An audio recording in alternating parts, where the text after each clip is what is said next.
My $172,000 watch was stolen during family vacation, so Dad did something unthinkable.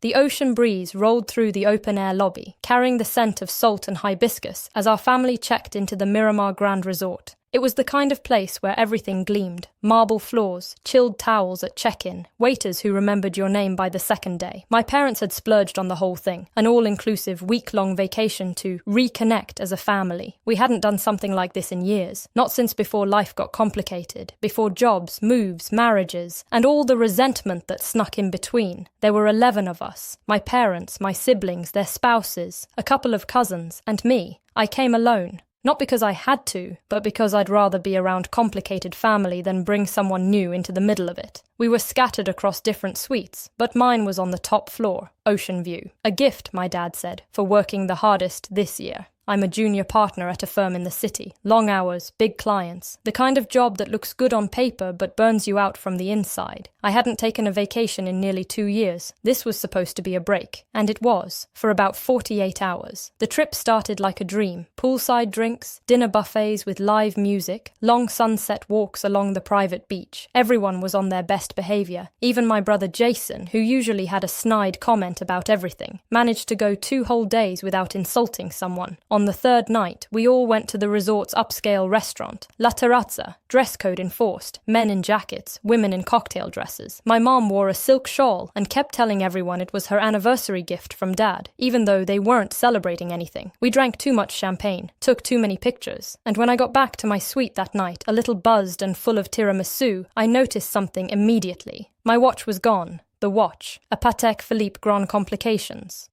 Rose gold, limited edition. Worth $172,000 at auction, though I paid less by buying it years ago, before the market exploded. It wasn't just expensive, it was personal. A symbol. I bought it after closing the biggest deal of my career. A reward, a milestone, a promise to myself that I'd never apologize for my success again. I didn't bring it to show off. I brought it because I wear it everywhere. It's mine. And now, it was gone. The safe in the room was open. I don't remember leaving it that way, but maybe I was rushed. Still, nothing else was touched. Not my laptop, not the cash in my wallet, not the gold cufflinks in the drawer, just the watch. At first, I thought maybe I misplaced it. Maybe I took it off by the pool and forgot. Maybe I wore it to dinner and set it down. But deep down, I knew. I hadn't. I sat on the edge of the bed for 10 minutes, breathing hard. My skin prickled. Not from fear, but from recognition. This wasn't a random theft. This was personal, and the only people who knew I'd brought the watch were my family. I didn't panic. I didn't call the front desk. I called my dad. He picked up on the second ring and asked, "You okay?" I said, "I need to talk to you." 2 minutes later, there was a knock on my door. He stepped in wearing hotel slippers and a linen button-down. Calm as ever. The kind of calm that told me I didn't need to explain twice. He scanned the room and asked, "What's going on?" I told him, "My watch is gone. The Patek." He didn't ask me to check again. He didn't ask if I was sure. He just nodded once and said, "Who else knows you brought it?" I answered, "Only you, and maybe Jason. He saw me wearing it the first night." My dad sat down in the armchair by the window, crossed one leg over the other, thought for a moment, then asked, "Anyone been in here?" I said, "Housekeeping." But they wouldn't have left the safe open. He nodded again, and then he said, "We'll handle it." That was it. No drama, no panic. Just calm, chilling certainty. He stood up, patted my shoulder once, and left the room. The next morning, breakfast was normal. Too normal. Jason was laughing too hard at his own jokes. My cousin Lily was glued to her phone. My parents acted like nothing had happened. But Dad? Dad wasn't smiling. He was composed. Present, but quiet. And when Jason made a comment about me ordering a second cappuccino, something like, "Trying to stay awake for your next bonus," Dad's eyes flicked over so sharply it shut him up mid-sentence. Something had shifted. After breakfast, we split off into groups, some heading to the spa, others to the beach. I stayed back. I couldn't focus on anything except the feeling in my chest, like a string pulled too tight. My father caught my eye as everyone dispersed. He gave me a small nod. Not reassurance. Confirmation. That afternoon I tried to lose myself in a book by the pool, but I kept looking up every few minutes, scanning faces. Was it Jason? He had made a few odd remarks the last couple days, passive-aggressive things about money. But then again, maybe it wasn't him. Maybe it was Lily. She had a history of impulsive behavior, and she had asked about the watch when I wore it at dinner. Or maybe it was no one. Maybe I'd lost my mind. Still, I couldn't stop playing it over. How someone had entered my suite, opened the safe, taken only the watch, and left without leaving a trace. The worst part, I knew the thief had looked me in the eye since, smiled, clinked a glass, said goodnight.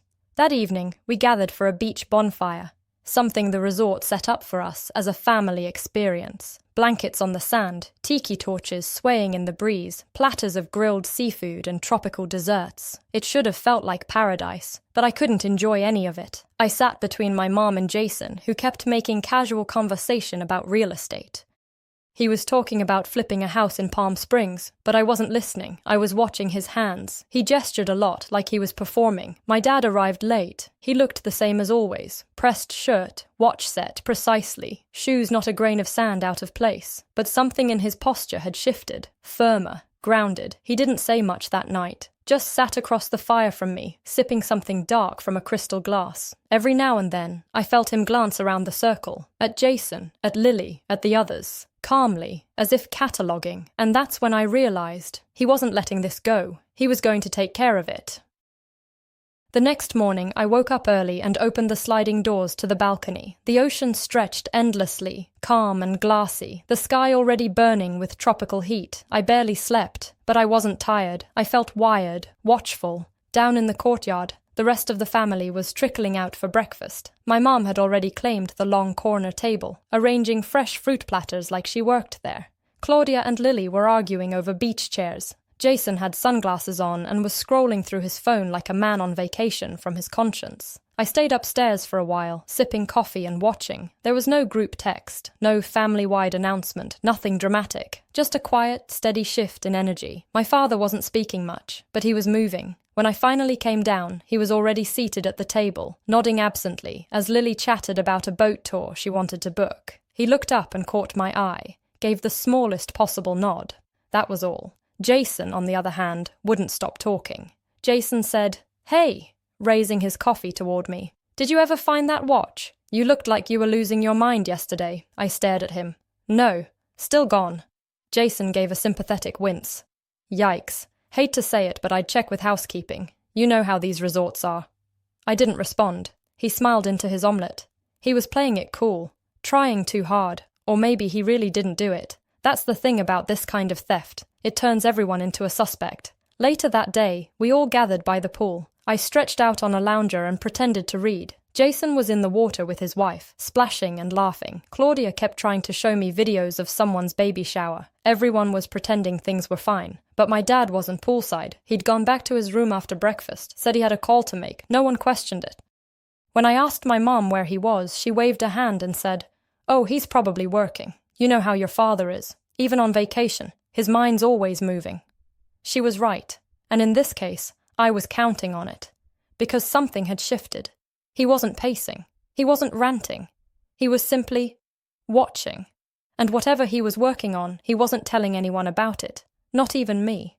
By dinner, tension had started to show. Not from him. From everyone else. Jason seemed agitated, snappier than usual. When the waiter brought the wrong wine, he sent it back with unnecessary flair. He kept checking his phone, kept asking if we had plans the next morning. Claudia looked tired. Her smile was thinner. She tried to keep things light, but her eyes were darting. Lily didn't touch her drink. My dad, perfectly still. He made conversation. He laughed at the appropriate times. But the weight in his presence was unmistakable, like a storm gathering just beyond the visible sky. After dinner, Jason leaned toward me at the bar and said, "You okay?" I looked at him. "You've been kind of, I don't know, distant." I sipped my drink and replied, "Just tired." Jason nodded. "Well, try to enjoy what's left of the trip. It's not like these moments come around often." I didn't answer, because I knew what was coming, and I had a feeling he did too. The next morning at breakfast, my dad was the last to arrive. He sat down, folded his napkin over his lap, and said in an even tone, "Let's all meet on a proper spot one of these days, a family reunion." No one asked why. No one said no. They just nodded, like they all felt the shift now. Jason tried to play it off and said, "What's this, a family summit?" Dad smiled calmly. "Something like that." My stomach clenched, not in dread, but in anticipation, because I had no idea what he was going to do. But I trusted him completely. I spent that afternoon walking along the shore, letting the salt air clear my thoughts. A few of the others joined a volleyball game organized by the resort, but I stayed back, not because I didn't want to be part of it, I just couldn't fake the ease. Lily came up to me at one point, brushing sand off her knees. She said, "Hey, you okay? You've been kind of quiet." I nodded. "I'm fine." She hesitated. "You're still thinking about the watch, aren't you?" I gave her a flat look. "Wouldn't you?" She looked away, embarrassed. "Yeah, sorry, I hope it turns up. Stuff goes missing sometimes." "Sure," I said. "Sometimes." She gave me a weird smile and jogged off toward the pool deck. Later, while everyone was lounging around the cabanas, I heard Claudia whispering to Mom. I wasn't trying to eavesdrop, but when people are talking about you, the air changes. Claudia said, "Do you think she suspects anyone?"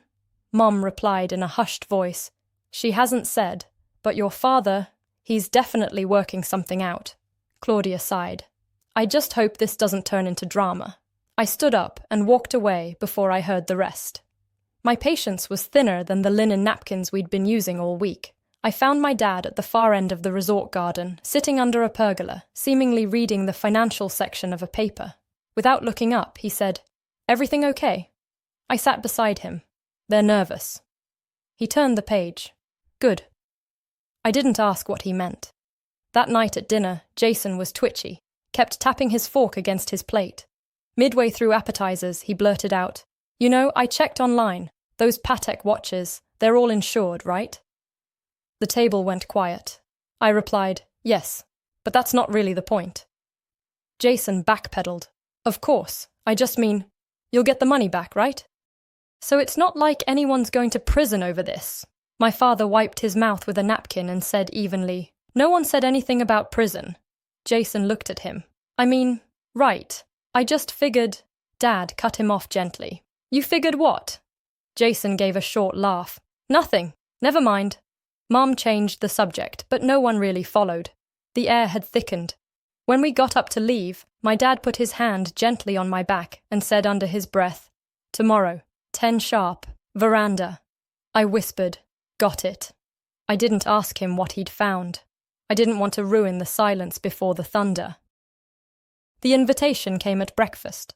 My dad stood at the head of the table, holding a mimosa with a casual ease that didn't match the tension in the air. He waited for everyone to quiet down.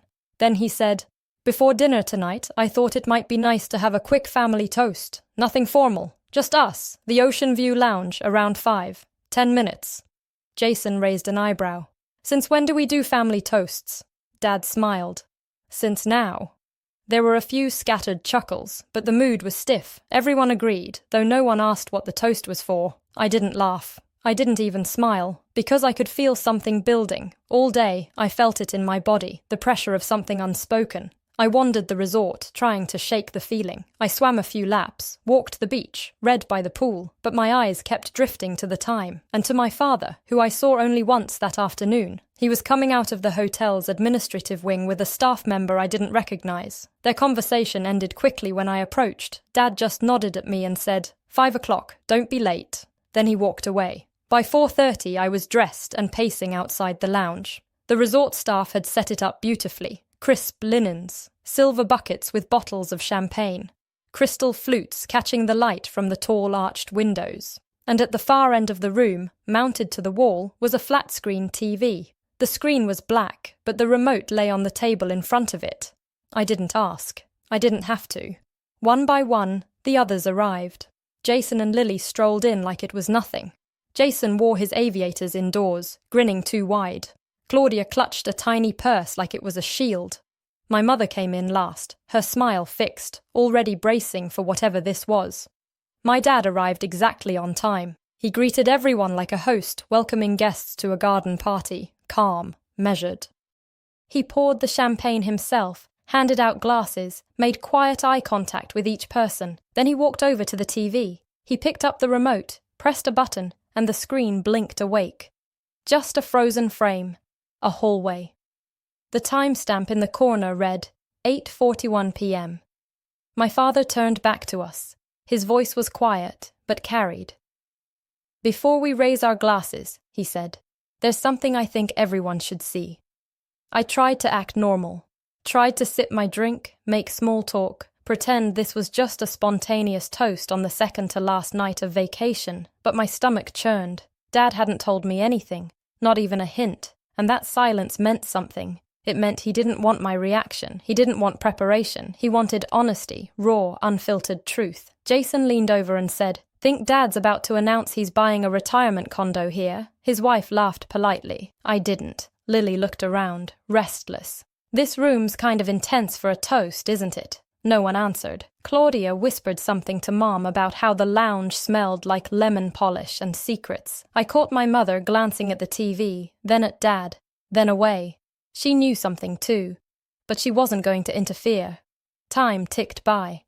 I couldn't stop watching my father. He was pacing slowly near the table, reviewing something on his phone. Then he stepped outside briefly. When he came back in, he was holding a plain envelope. He placed it carefully on the table beside the remote. Didn't open it, just let it sit there. When someone finally asked what we were waiting for, he said, "Just one last confirmation." Not a minute later, there was a knock on the lounge door. A man in a resort staff uniform stepped in quietly and handed my father a small thumb drive. Dad nodded once and replied, "Thank you. That'll be all." He plugged the drive into a port just below the TV. The screen remained black, but the frame had changed, now paused on what looked like a still image of a hotel hallway. Jason tried to crack another joke. He said, "What's this? Vacation slideshow time?" No one laughed this time. Not even Lily. I was holding my champagne, but I hadn't touched it. My hand was damp from the condensation. My heartbeat was so loud in my ears I could barely hear what anyone was saying anymore. Dad picked up the remote. He faced us all. And then, in a voice so calm it sent a chill down my back, he said, "Before we raise our glasses, there's something I think everyone should see." The air in the lounge had changed. The ocean breeze coming through the windows couldn't cut the pressure building inside that room. Everyone was still smiling, but the smiles had started to crack. Claudia was rubbing her thumb over her ring again and again. Lily kept checking her phone even though there was no service in this part of the resort. Jason poured himself another glass of champagne even though he hadn't finished the first one. I sat across from my father, watching him. He didn't fidget, didn't twitch, just stood there, calm as stone. That's when I realized something. This wasn't about theatrics. This wasn't about anger or drama or confrontation. This was about making sure the truth walked into the room before anyone had a chance to spin it. He wasn't here to shame anyone. He was here to end the lie. The TV screen blinked faintly as it cycled into standby mode, then returned to the paused hallway footage. The image remained frozen, but it might as well have been a live wire in the center of the table. Someone, maybe Lily, whispered, "What is this?" My dad didn't answer. Instead, he slowly lifted his glass. Not to toast, not yet, just to acknowledge the moment.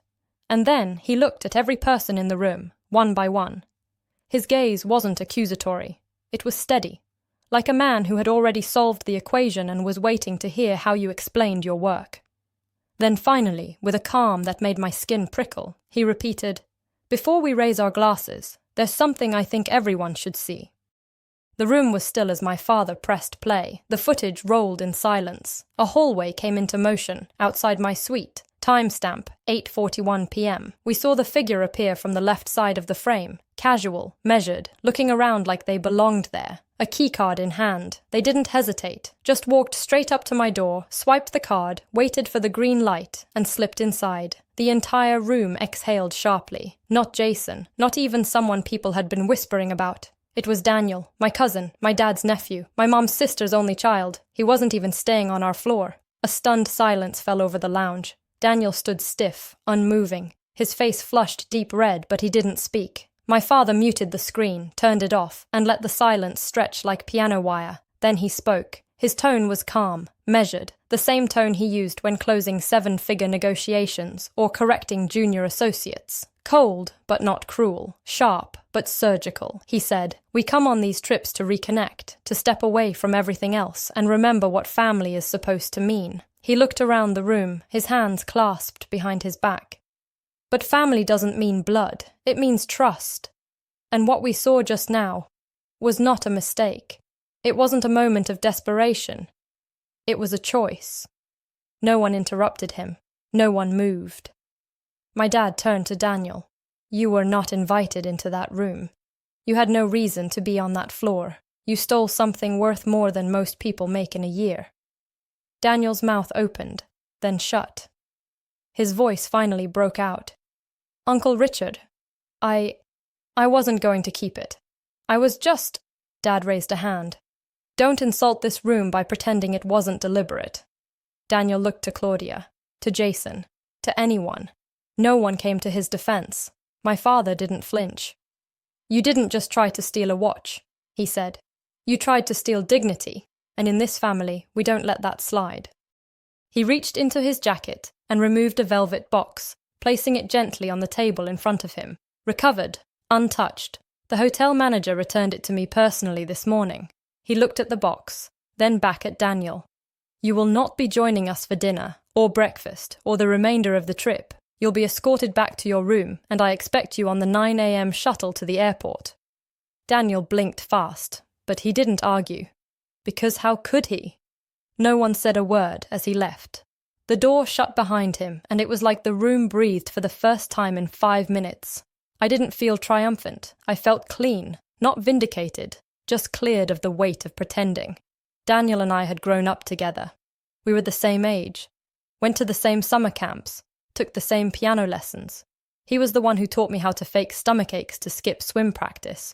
We'd spent whole Thanksgivings building elaborate Lego kingdoms in Grandma's living room, but something shifted after college. Daniel drifted toward shortcuts, half-finished startups, get-rich-quick crypto schemes. He'd borrow money from relatives and forget to pay it back. My parents stopped talking about it. I didn't. When I landed my first real job, Daniel mocked it. You're working for someone else? He said. Sellouts do that. When I started making real money, he stopped returning my texts, unless he needed something. And now, this. This wasn't just about a watch. It was about the fact that someone I once trusted with childhood secrets thought he could walk into my space, take something precious, and get away with it. Because to him, I was just the cousin who wouldn't notice, the one who had plenty, the one who wouldn't make a scene. But he forgot one thing. My father doesn't need a scene. He needs only the truth. The family sat in stunned silence, even after Daniel was gone. Claudia sipped her champagne like it was medicine. Jason stared at the floor. My mother quietly dabbed at the corner of her eye. But my dad? He calmly picked up the remote, set it beside the velvet box, and said nothing more. He didn't need to. His silence did what shouting never could. It filled the room with accountability. And in that moment, I felt something settle deep in my chest. Pride, not just in what he'd done, but how he'd done it. No explosions, no drama, just a mirror held up with perfect timing. And when I looked around at my family, I could tell they'd never see him the same way again. The lounge stayed quiet for a long time. The staff came in briefly to collect the untouched champagne glasses. No one spoke to them. No one spoke at all. My mother broke the silence eventually. Well, she said softly, that was handled. Jason cleared his throat like he wanted to say something, but didn't. Claudia avoided eye contact with everyone, suddenly fascinated by the stitching on her handbag. Lily whispered to no one in particular. I never would have guessed. But I wasn't surprised. I'd seen the signs long before any of them had. Daniel's quick smiles, his evasions, his barely hidden jealousy. I'd just never imagined he'd act on it so boldly. Still, my father hadn't flinched. He'd seen something rotten in the middle of a family dinner and decided he wouldn't cover it up with polite silence. He brought it into the light, and he didn't do it with rage or threats. He did it with facts, with clarity, with class. He didn't give Daniel a chance to lie his way out or cry for sympathy. He simply handed the room the truth and let it speak for itself. Later that evening, I walked past him on the terrace. He was sitting alone, sipping an espresso as the sun dipped behind the cliffs. He looked peaceful, like he hadn't just performed a surgical strike on the family tree. I paused, unsure if I should say anything. He glanced up at me and smiled, just slightly. Then he said, "Some things are too valuable to let slide." I nodded. He wasn't just talking about the watch. He was talking about dignity, And I knew, with absolute certainty, that no one in that family would ever mistake kindness for weakness again.